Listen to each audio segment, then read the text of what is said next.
Hello, my name's Kay Royal, and I am a self-proclaimed privacy geek, but also a glamour geek, given my title of Mrs. Southwest US Universal. So what does it take to be a privacy attorney? And this is different from being a privacy officer, both of which are two of the fastest growing fields in the world right now, So I am a privacy attorney, but I have served positions as privacy officers in a non-attorney role. And frankly, there's not much difference between what I actually do as a privacy attorney versus a privacy officer. In both my roles, what I am looking for is how data companies use data. And in the US, we think of this mainly as HIPAA, privacy, patient, can't touch the data. Well, it's not the same thing in the rest of the countries that have privacy laws. Now, healthcare data will probably always be considered sensitive information, but our definition of sensitivity differs from country to country. There are some basic things that are the same, but then countries put their own little private spins on them. For example, in Australia, membership in a professional organization is considered sensitive private information. But here in the US, if you're a member of a professional association, heck, some marketing company could pay $5,000, get the list, and there you go. So we have to suspend our belief of what sensitive information is and understand that in most places that have privacy rights, it's a fundamental right. Whereas here in the US, we don't have a piece of paper that says that we have a fundamental right to privacy.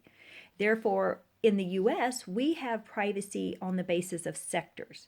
You have privacy if you're a patient under HIPAA. You have privacy if you're a student under FERPA. And you have privacy when you're a financial customer under GLBA. But in most cases, you don't have privacy in anything else. Now, when you look at the Constitution, you have privacy in your own home, freedom from searches and warrants and things like that. But I'm talking about your personal data and where does it come from? Why is this a growing field?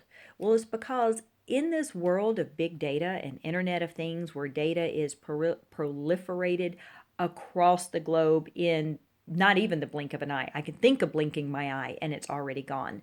With the mobile devices, the portable computers, the laptoping, the travel, the internet, everything, it means data is everywhere. And you would probably be shocked if you knew how much some companies, data brokers, people who traffic in collecting data, compiling it, and making a profile out of you, what they know about you. And so as a privacy attorney, that's what I do, is I make sure that companies only collect the information they need. They only use it for what they tell you they're going to use it for. They delete it when they no longer need it. And if they're going to share it out to vendors or government entities, that's done in a proper and legal manner, ensuring that you have vendor oversight, ensuring you can get the data back, ensuring they just delete it when they no longer need it, and ensuring that they only do with it what you instruct them to do with it and not anything on their own terms. Now, here in the US, that doesn't seem to be such a big deal. I mean, we share data left and right. People aren't really concerned about their privacy. I don't believe that. I believe if people knew what was happening to their privacy, they would be concerned. So, this is my first installment of What Does It Mean to Be a Privacy Attorney? I hope you enjoyed the smidgen of information I gave you, and I look forward to giving you more information later. Bye-bye.